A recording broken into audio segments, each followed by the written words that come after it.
हमारा ये मोर्चा विधानसभा पर इसलिए जा रहा है कि देश के गृह मंत्री जी ने जो डॉक्टर बाबा साहब अम्बेडकर भारतीय संविधान निर्माता इनके ऊपर जो अपमानजनक जो बोला है कि क्या बाबा साहब की किन्हीं तुम रट लगाते हो। मैं उस देश के गृह मंत्री को बताना चाहता हूँ, वो ऐसा डॉक्टर बाबा साहब अम्बेडकर है कि जिन्होंने इसी देश में उनके समुदाय को किसी भी प्रकार का बिना रास्ते में चलने की मुभा नहीं थी, शिक्षा लेने की मुभा नहीं थी, बोलने की मुभा नहीं थी, पानी पीने की मुभा नहीं थी।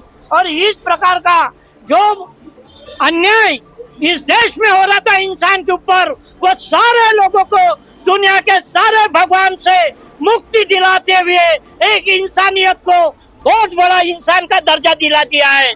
और उनके भारतीय संविधान के तहत अमर आप जो कि गृह मंत्री भारत देश के जिन्होंने बाबा साहब का अवहेलना की, उन्हीं की शपथ लेके आप संसद भवन में आए हो, ये भूलना नहीं चाहिए साथियों।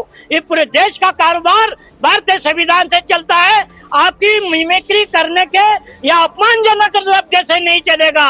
इनके ऊपर जो संविधान का अपमान करने के जुर्म में उनके ऊपर कार्रवाई होनी चाहिए, ये मांग मैं करता हूँ साथियों। इस महाराष्ट्र में 65,000 स्कूल बंद हुए हैं, वो स्कूल चालू होनी चाहिए और वापस सीबीएसई पैटर्न का पढ़ाई का आरंभ हो जाना चाहिए। उसी के साथ साथ हमारे संदीप सिंह के ऊपर जो अन्याय हुआ, हमारे राजेंद्र कामड़े जी के ऊपर जो अन्याय हुआ, हमारे मधुकर घोरपड़े जी के ऊपर अन्याय हुआ, हमारा जितेंद्र वाघमारे के ऊपर जो अन्याय हुआ, उन्हें न्याय मिलना चाहिए। उस पुलिस स्टेशन में जो आरोपी आते उनको न्याय मिलना चाहिए। इसलिए हम इस विधानसभा पर मोर्चा महाराष्ट्र के मुख्यमंत्री इनके ऊपर लेके जा रहे।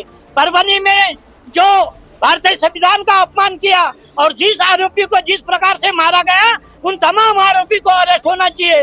बीड़ में जिस सरपंच के ऊपर में जिस अमानुष रूप से हत्या की गई है, जिसमें अगर जो भी चाहे आमदार हो मंत्री हो जो लिप्त होगा, उन्हें आरोपी के तहत अंदर करना चाहिए। ये मांग को लेके हम आए साथियों।